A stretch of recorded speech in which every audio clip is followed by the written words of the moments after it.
رب اشرح لي صدري ويسر لي أمري واحلل عقدة من لساني يفقه قولي سبحانك لا علم لنا إلا ما علمتنا إنك أنت العليم الحكيم ولا حول ولا قوة إلا بالله العلي العظيم العزيز العليم عدد كل حرف كتب ويكتب أبد الآبدين ودهر الداهرين رضي الله عني وعنكم وعن جميع المسلمين.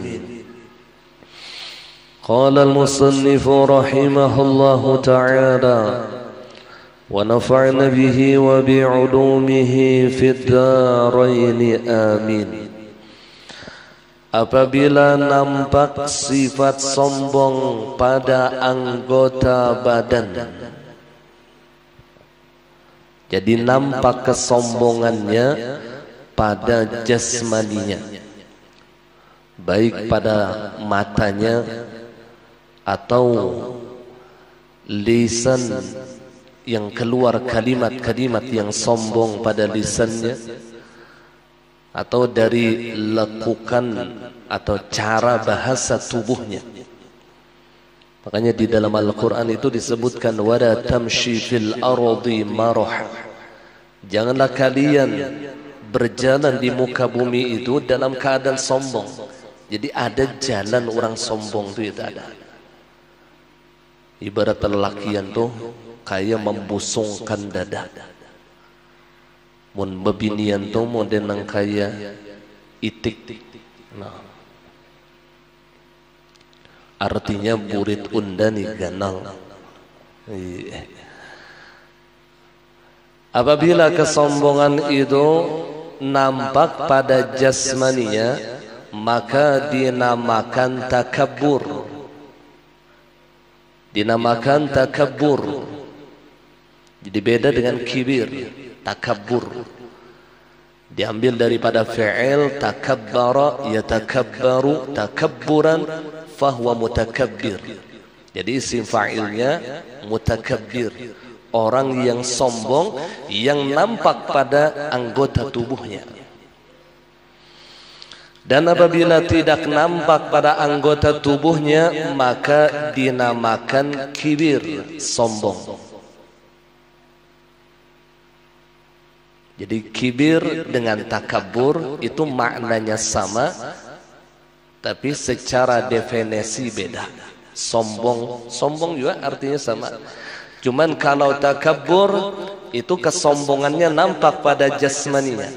Kalau kibir itu tidak nampak pada jasmaninya, tapi di hatinya merasa lebih baik daripada orang lain, atau ia menolak kebenaran.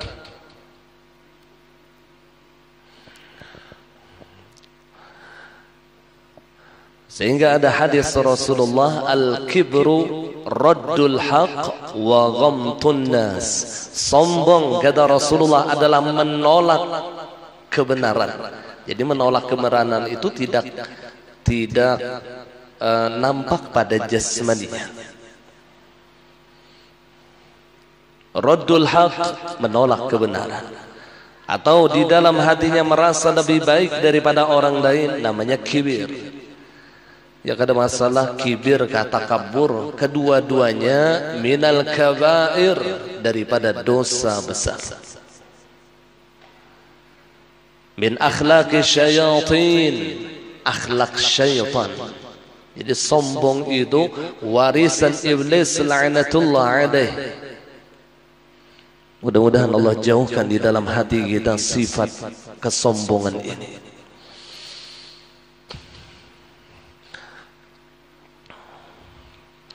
Al-kibru atau sombong mengharuskan adanya orang yang disombongi dan perbuatan yang disombongkan. Jadi kalau kibir kata beliau itu mengharuskan ada orang yang disombongi. Ada orang seperti orang yang kaya sombong dengan orang yang miskin. Orang yang alim sombong dengan orang yang jahil.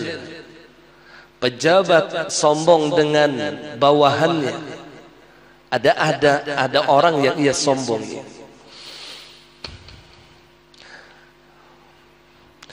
Nah, adapun ujub, maka ia hanya menghendaki orang yang membanggakan diri.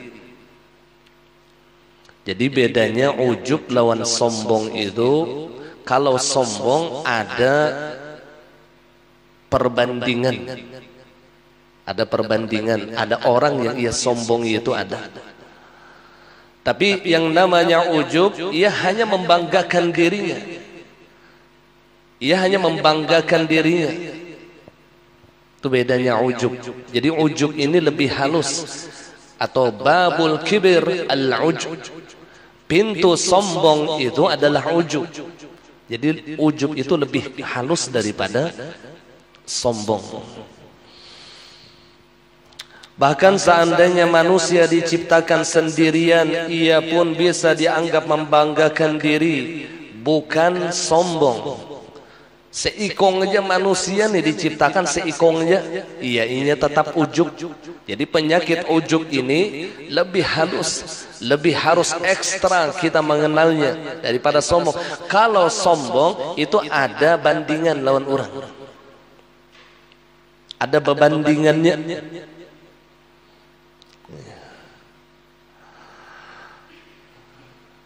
Jadi amun inya sorongonan, sombong itu aman.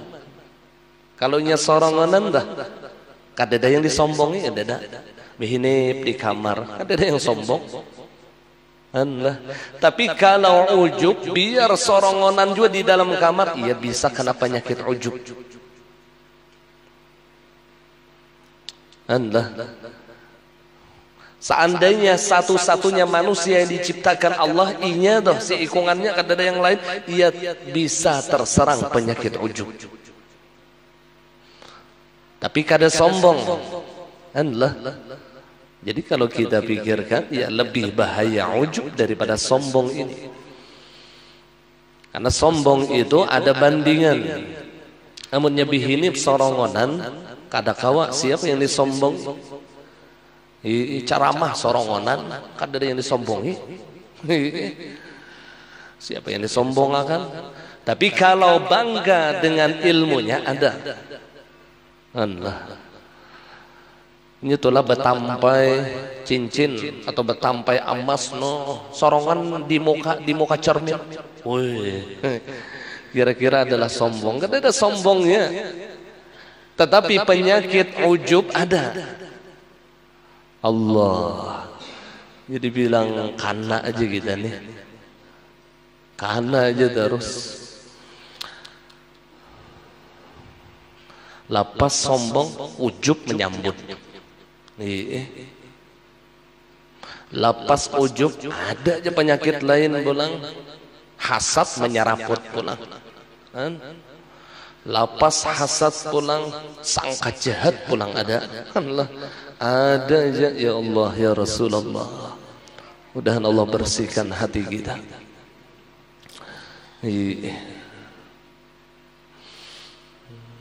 Karena kita tahu adalah hati tempat pandangan Allah. Lianna sarirah mawdi'u nazaril haqq. Hati adalah tempat pandangan Allah. Maka orang yang betul-betul berjalan menuju kepada hadratnya Allah, yang diutamakannya adalah hati, bukan jasmaninya. Yang diperhatikannya adalah kebersihan hatinya, kecantikan dan keindahan hatinya. Karena ia mengetahui tujuannya Allah, bukan makhluk. Dan Allah mengetahui apa yang ada di dalam kalbunya. Adimum bidzatis sudur. Sehingga ulama-ulama sufiyah itu mendidik muridnya, yang ia gembleng terlebih dahulu kepada muridnya adalah hatinya.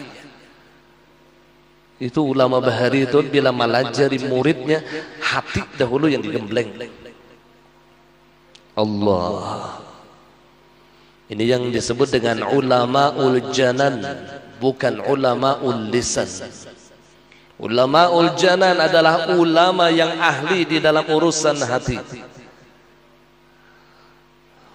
Atau ujar kita ulama sufiyah. Ya, ada ulama sufiyah, ada ulama fiqih atau fuqaha. Fuqaha itu orang yang ahli di masalah fiqih. Ada sufiyah, orang yang ahli di masalah ilmu hati. Mana yang terlebih afdal di antara kedua ulama ini?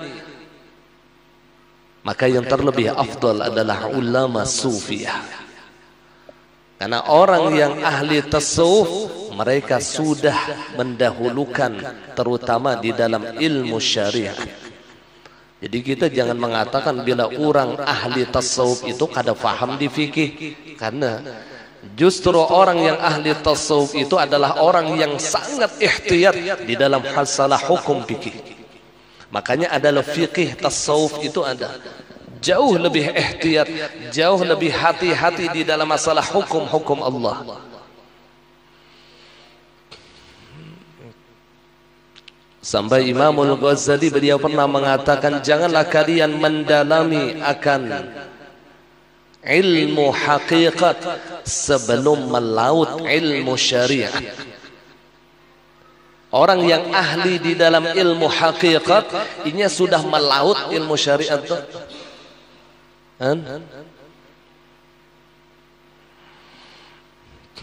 Jadi masalah kita menafsirkan kalau orang ahli ilmu batin itu kada faham di fikih. Justru mereka sudah menguasai masalah fikih. Imam Syafi'i beliau ulama sufiyah tapi menutupi dirinya dengan ilmu fikih.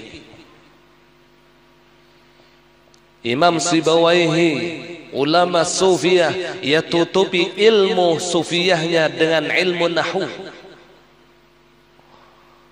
Jadi banyak ulama-ulama terdahulu, para aulia Allah terdahulu yang menutupi ilmu hatinya dengan ilmu zahir, sehingga orang yang menyangka beliau hanya ahli ilmu zahir bukan ilmu batin, padahal beliau orang yang ahli di dalam masalah ilmu batin. Mun kita wahini bina ahli hakikat, padahal kada faham sama sekali. Bila berkisah tuh kisah ma'rifat tuh bang, di warung makan kisah ma'rifat, di taksi kisah ma'rifat, kayaknya kehilangan sandal abut, minta cariakan lawan RT supaya pengumuman di masjid. Tapi kisah ma'rifat ada sesuai lawan galoong.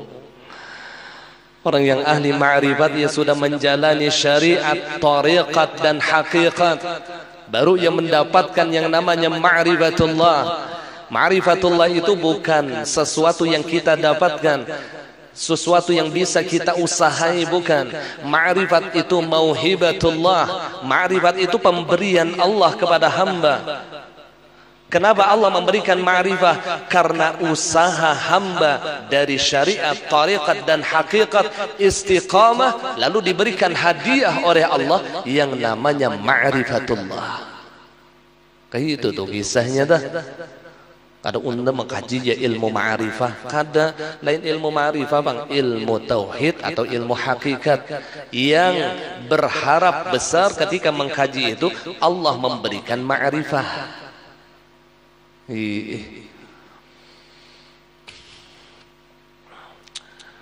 Jadi orang yang mendapatkan ma'rifatullah itu sudah menjalani syariat, sudah menjalani tariqat, sudah menjalani hakikat.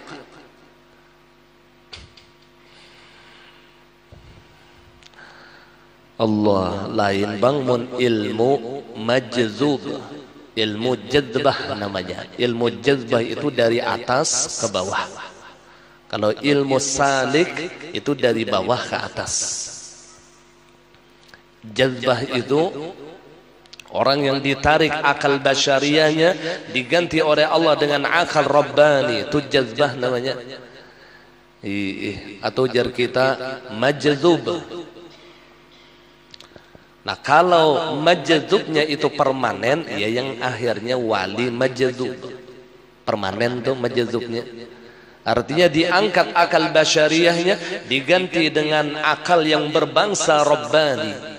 Jadi ia hanya mabuk di dalam ma'rifah kepada Allah. Ia tenggelam di dalam lautan cinta kepada Allah. Itu orang yang majzub. Tapi seluruh aulia Allah itu majzub cuman kada permanen. Tarikan ditarik Allah dah, itu ngarannya fana dah. Nah, ketika ia disempurnakan Allah, maka ia kembali kepada baqa. Kembali kepada baqa. Makanya orang yang wali majzub itu disebut sebagai wali yang belum sempurna.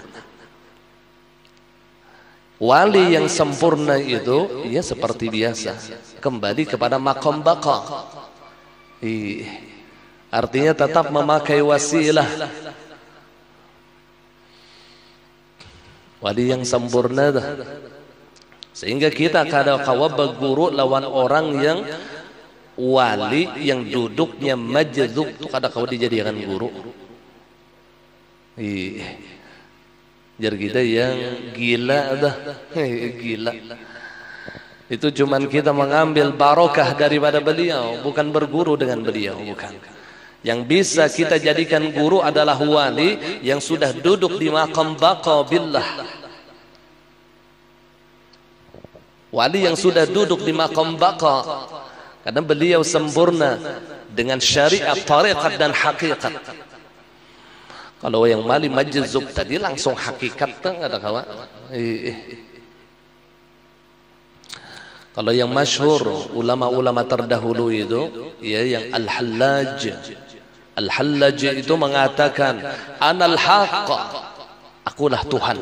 Itu Al-Hallaj itu. Tetapi beliau menyebutkan demikian tanpa dalam keadaan sadar, bukan dalam keadaan sadar. Nanti mun kita berpandar nengke ini bahaya, bisa kufur. Anal haq, akulah Allah. Yang fi jubbati Allah, di dalam jubahku ini ada Allah. Itu Al-Hallaj. Kalau di Indonesia ini ya yang ngarannya Abdul Hamid Tambulung. Tuh anuannya. Kalau di Jawa ya Syekh Siti Jenar. Orang yang tenggelam di dalam cinta kepada Allah, tapi tidak kembali kepada maqam baqa tadi. Nya istilah maqam tu ini nah, af'al, asma, sifat, dat. Bila tatahan di dat, ya ini majzub nih. Bila babulik ke af'al, ya baqa. Kayak itu dah. Paham juga? Ini tingkatannya kayak itu tuh. Af'al, asma, sifat, dat. Ini dat ini memang tinggi, pangkatnya tinggi. Cuman apabila kada tabulik, ya majzub. Artinya Rasulullah ketika Isra Mi'raj bertemu dengan zatnya Allah, itu duduk di maqam zat, di wahdatul zat atau di wahdatul wujud. Ya ujar orang bahari ketika Rasulullah Mi'raj itu Muhammad bertemu Muhammad. Ada lagi yang lain. Yang dilihat beliau hanya Muhammad. Orang sapapalihan patah gila akan memikirkan ini. Itu namanya wahdatul wujud. Ada lagi dua, ada lagi Muhammad dan Allah, ada seikong aja.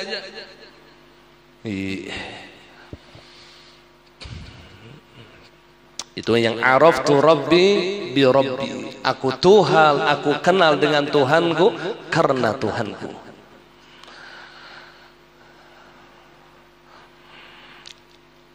Al-abid wal ma'bud wahid. Al-Dzakir wal-Madhkur wahid. Ini orang yang sudah duduk di wahdatul wujud, ada wahdatul dzat. Al-Abid wal-Ma'bud wahid.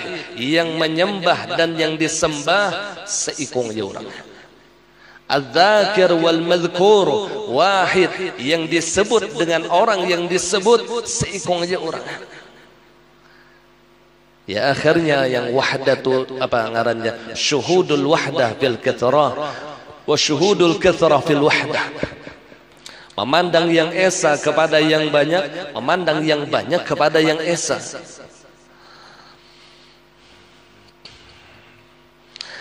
Nah, setelah Rasulullah bertemu dengan zatnya Allah, tashhadu fiha dzatu bidzat, yang menyaksikan zat dengan zat, maka Rasulullah kembali ke dunia. Nah, ini yang ngarannya baqa, bebulik pulang ke af'al. Kada mau duduk yang di zat ini, kada mau bebulik pulang. Nah, lalu sempurnalah Rasulullah.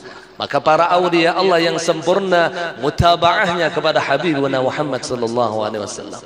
Ketika ia sudah duduk di maqam wahdatul wujud, maka ia kembali kepada maqam af'al dengan duduk di maqam baqa, bebulik pulang ke af'al. Kalau di wahdatul wujud tadi itu tuh yang sakti dah.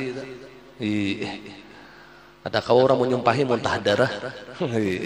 Kalau sudah duduk di makam af'al, tabulik nang kaya orang biasa. An-nihayah huwal bidayah. Itu kata-kata orang Bahari. Makam yang terakhir itu nang kaya di pemulaan. An-nihayah huwal bidayah. An-nihayah huwal bidayah.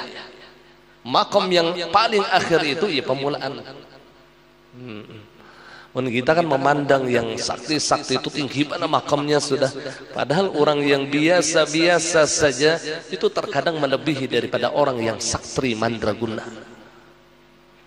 Rasulullah ketika kena panah beliau luka. Ketika dilempar dengan batu gigi beliau patah.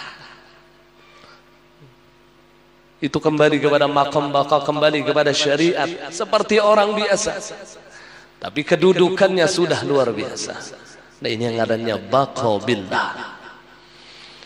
Ini kita mengisahkan makam orang ya. Kadeda makam kita, kadeda kita ini makam syuhada ya.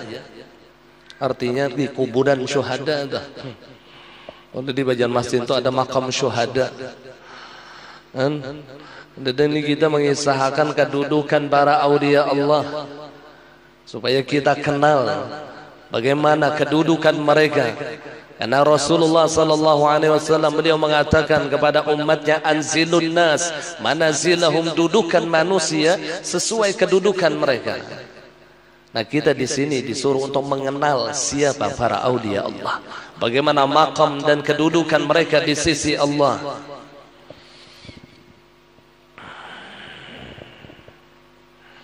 Ada kitab yang judulnya Usulul Auliya, asal usul wali.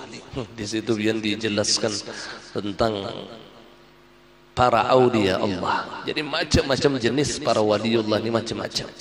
Sampai Syekh Abdul Qadir Al-Jilani beliau pernah mengatakan, seyogianya sidin kita bersangka baik kepada seluruh manusia, mungkin saja ia adalah waliullah. Karena Allah itu begitu banyaknya memberi model dan macam kepada para kekasihnya. Ada yang pemungut sampah, ada yang model pakaian preman, ya Rasulullah. Tetapi mereka duduk di maqam waliyun min awliyaillah, ya Rasulullah. Hati mereka dibersihkan oleh Allah, dada mereka dipenuhi dengan nur ma'rifatullah.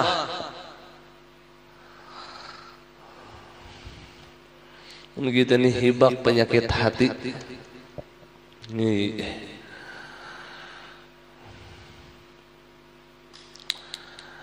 Makanya mun kawa tuh mencari kawan yang baik, tujuannya apa? Supaya kita nih kawa jadi orang baik.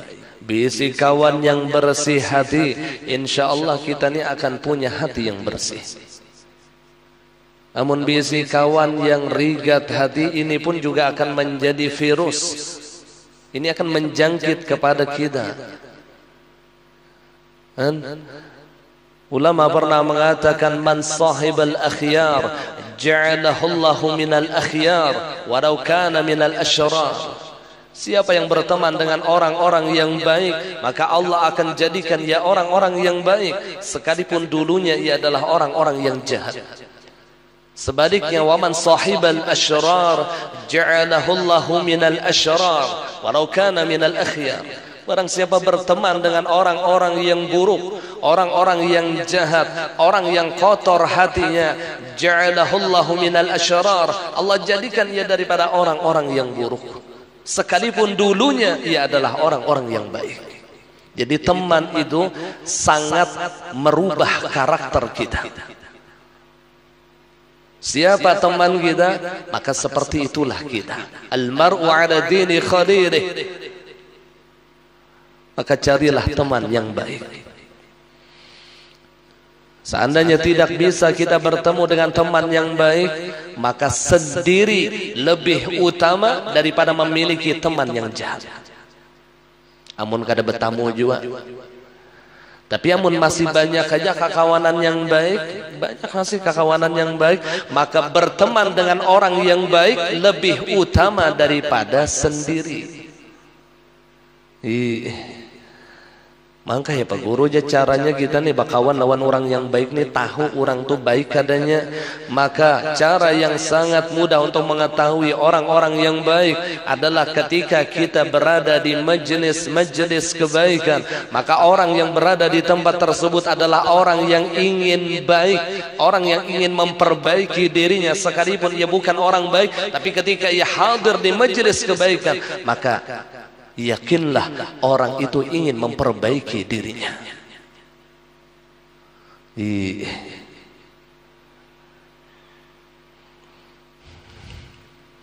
Namun yang bakawan lawan di tengah malam yang di sharing situ yang membukahan itu jelas sih sudah lain majelis kebaikan. Jadi cara yang sangat mudah untuk mengetahui teman yang baik itu orang yang sering hadir di majelis kebaikan. Karena tidak ada orang yang hadir di majelis kebaikan kecuali ia menginginkan kebaikan. Orang nih penuntut ilmu adalah unda nih hendak menuntut ilmu supaya unda jahat. Itu kan ada. Unda menuntut ilmu itu hendak baik. Sebagaimana orang yang datang ke dokter tujuannya untuk sembuh, ya kah? Pian garing datang ke dokter niat pian ya Allah ulun hendak sakitnya belawas supaya datang ke dokternya. Kadada tujuan kita datang ke dokter itu untuk disembuhkan melalui wasilah dokter tadi. Tujuannya dah untuk supaya mendapatkan kesembuhan. Maka demikian orang yang menuntut ilmu agama, maka tujuannya itu pasti ingin mendapatkan kebaikan, ingin merubah dirinya yang dulu buruk, yang dulu hatinya kotor, yang dulu berbagai macam ia lakukan, segala sesuatu ia halalkan, tapi ia ingin memperbaiki dirinya. Mudah-mudahan yang ada di keliling kita adalah orang-orang yang baik, orang-orang yang dibersihkan hatinya oleh Allah sehingga kita menjangkit dengan hati mereka. Makanya orang bahari itu bila ngalih mencari kawan yang baik, kawannya adalah gurunya. Ada lagi, kawannya adalah gurunya. Bukan guru nang kayak kawan kada. Maksudnya ia selalu bersama dengan gurunya. Ia suka hadir di majelis gurunya. Yang diingatnya hanya kalam gurunya. Itu orang bahari itu.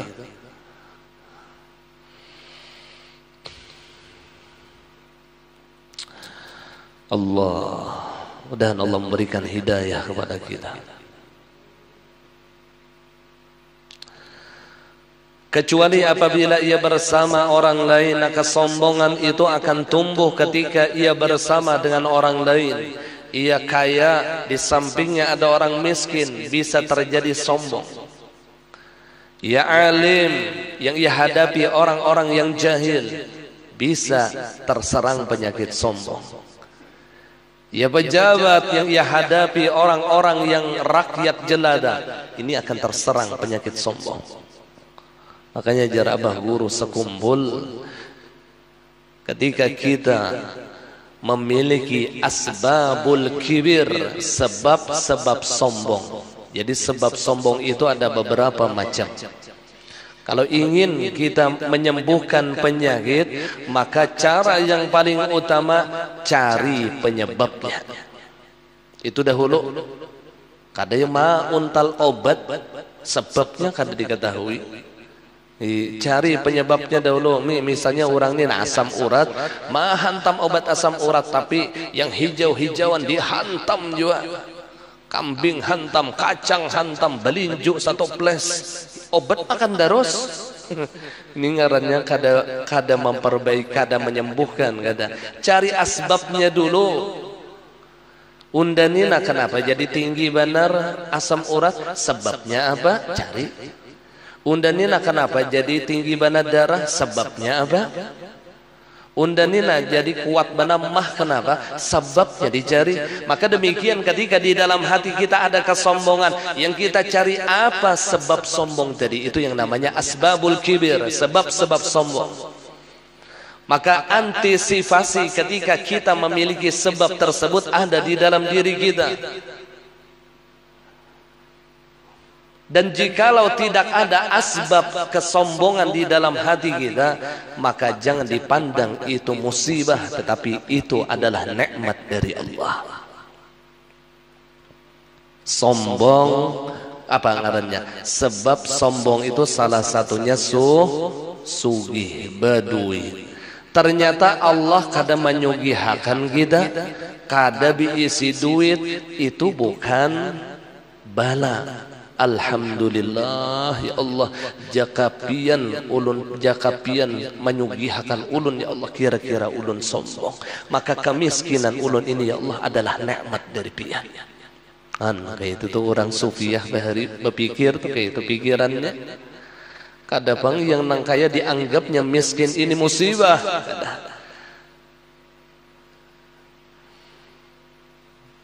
Sebab kesombongan lagi, yang memiliki paras yang cantik, wajah yang tampan. Kadinya pas orang bercermin, tohok mandak cermin, dibunco rumah sana tatap kada baik, dibunco kamar kada baik, dihiga jendela kada baik, lain cerminnya yang kada baik, mohanya yang pas-pasan. Dah kau apa Nah, nambah kamera, pakai kamera filter aja ya masih kada bungas. Pakai kamera filter sudah tuh, ya tatap masih kada baik juga.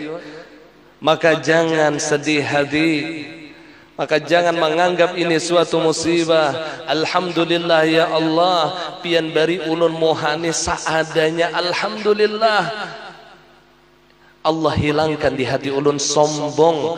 Kada kau bersombong. Mungkin seandainya pian bungasakan ulun, pian gagahakan ulun sombong lawan orang. Alhamdulillah, pian maulah ulun seadanya. Ini yang menghilangkan kesombongan di dalam hati ulun. Amun sudah kada bungas masih sombong aja, itu dasar luar biasa penyakit hati. Sudah kada bungas sombong masih ini sakit pada kayap. Sudah miskin sombong aja masih umani parah benar. Amun sugih sombong, ada yang disombongakannya. Amun miskin sombong, apa yang disombongakan? Orang bengkeng tuh sombong, ada yang disombongakan. Ini orang kada bengkeng sombong. Jur, ndak kada hana kawan lawan kayak ikam kada bengkeng. Seorang kada bengkeng. Apa yang disombongakan ya Allah ya Rasulullah. Ya Allah. Jadi kada ada yang disombongakan dah, karena Allah kada memberi kita asbabul kibir. Alhamdulillah. Setengah daripada asbabul kibir suara yang baik. Ternyata suara kita madenang kaya kambing ditarik di buntut. Batok aja bilang sumbang, batoknya tuh sumbang. Ya kada nyaman lalu didengar batoknya tuh aja bilang kada nyaman didengar. Ya Allah ya Rasulullah, alhamdulillah, sebab sombong kada ada. Syukur aja. Nah, ketika orang yang punya suara yang baik, maka jadikan suaranya itu bukan media untuk ia sombong kepada orang lain, tetapi jadikan suaranya itu untuk mendekatkan dirinya kepada Allah. Jaga hatinya jangan sampai sombong. Hiasi hatinya dengan sifat tawadhu, bahwasanya suara yang indah ini adalah anugerah Allah. bukan milikku tapi milik Allah. Ketika ada orang yang memuji, maka aku kembalikan pujian ini adalah kepada Allah. Karena pada hakikatnya aku tidak memiliki apa-apa dan aku tidak bisa apa-apa melainkan atas pertolongan dan anugerah Allah. Jadi bila kita telah diberi sebab sombong, maka jaga hati kita. Jadi lebih ekstra menjaga hati. Bila orang tuh ada asbabul kibir, lebih ekstra. Namun kada ada asbabul kibir, santai ya. Ada tapi ada yang dijagai, kan nyaman gitu lah. Kada penduitan, moha seadanya, 11-12 ya, lawan Cuyun Fa, kan Cuyun Fa tuh wah gagah banget bang. Ini kada 11 lawan 112, perbedaannya parah banget bainas sama'i was sumur, antara langit lawan sumur. Kan kada penduitan, moha pas-pasan, suara sakit. Ini kada ada yang pacan dijagai, nyaman benar hatinya. Ya Allah ya Rasulullah.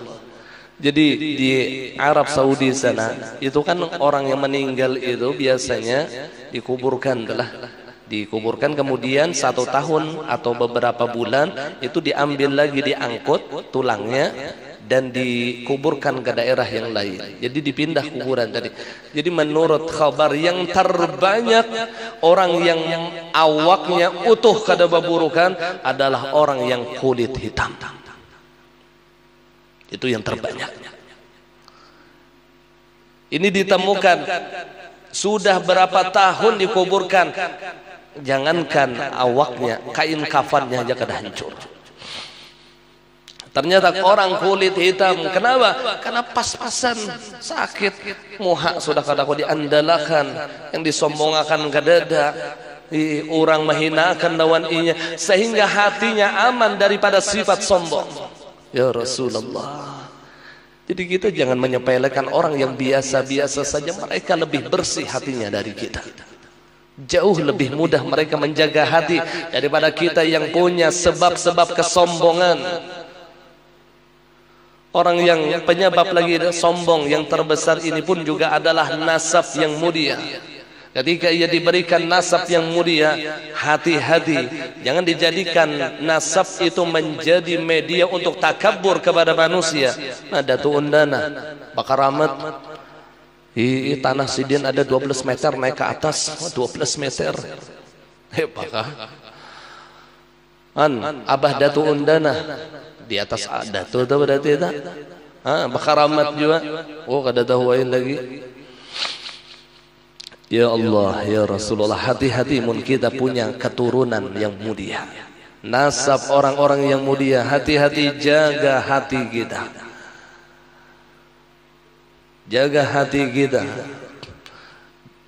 Tetapi ubahlah kesombongan itu dengan rasa syukur kepada Allah. Ketika ia diberikan keturunan orang-orang yang mulia, maka bersyukurlah kepada Allah. Dan berbuatlah sekuat tenaganya untuk mengikuti jejak langkah datu-datunya. Amun datu alim di mata seorang supaya alim, amun datu bakaramat di mata seorang supaya bakaramat. Ini memberi zuban mengisahkan datu alim seorang sing bungulan, mengisahkan datu bakaramat seorang bakarmi hibak di lubang burit, membersihi cacing karmi ya.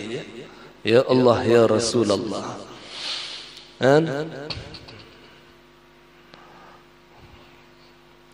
Nasab, jadi harta, paras yang cantik, wajah yang tampan, suara yang indah, kemudian apalagi nasab, dan yang kelima ilmu zahir.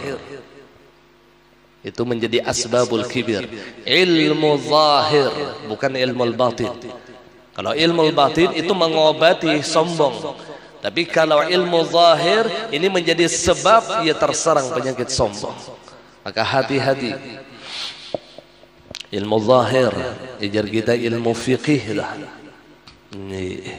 Jadi bila orang mengkaji fikih, jangan lupa mengkaji ilmu batin. Jangan lupa. Karena ini yang akan menyelamatkan hati kita. Tapi jangan mengkaji ilmu batin, kada terkaji ilmu fikih, luput juga. Al-haqiqah la tu'ayyiduha syari'ah fahiya zindiqah. Ilmu hakikat yang tidak dikuatkan dengan ilmu syariat, maka ia akan menjadi kafir zindiq. Tetap kedua-duanya itu harus bergandengan menuju kepada hadratnya Allah. Man tafaqqaha bi ghairi tasawuf faqad tafassaq, wa man tasawwaf bi ghairi tafaqquh faqad tazandaq, wa man jama'a bainahuma faqad tahaqqaq. Siapa berfikih kada bertasawuf, maka ia fasik. Siapa bertasawuf kada berfikih, maka ia zindiq. Siapa mengumpulkan kedua-duanya, fikih dan tasawuf, ia kumpulkan dan ia berjalan dengan dua perkara ini menuju kepada hadratnya Allah, itulah ilmu yang hak, itulah ahlu sunnah wal jamaah, itulah jalan para awliya Allah. Man jama'a bainahuma faqad tahaqqaqa. Ilmu zahir dan ilmu batin, kedua-duanya. Kemudian memelihara diri daripada sifat kibir atau sombongan. Di mana caranya sidine supaya kita nih kawa memelihara diri daripada sifat sombong nina. Daripada akan sidin pulang caranya. Karena ketika kita ada punya penyakit sombong, maka kita diwajibkan untuk mengetahui obat daripada penyakit tersebut. Dan ketika kita belum terserang penyakit sombong, maka diwajibkan kita agar memelihara diri daripada penyakit sombong tadi. Wajib memelihara diri. Mudahan Allah bersihkan hati kita, Allah selamatkan kita daripada kesombongan. Sampai di sinilah. Maaf. Minta ridha, minta halal dunia akhirat. Wallahu a'lam bis-shawab. Al-Fatihah. Ar-Rahmanur Rahim. إياك نعبد وإياك نستعين. آمين يا الله يا رب العالمين. بسم الله الرحمن الرحيم. الحمد لله رب العالمين. اللهم يا نور صل وسلم وبارك وكرم وعظم على سيدنا محمد النور وعلى آله وصحبه أجمعين. اللهم نور قلوبنا بنور هدايتك ومعرفتك واليقين.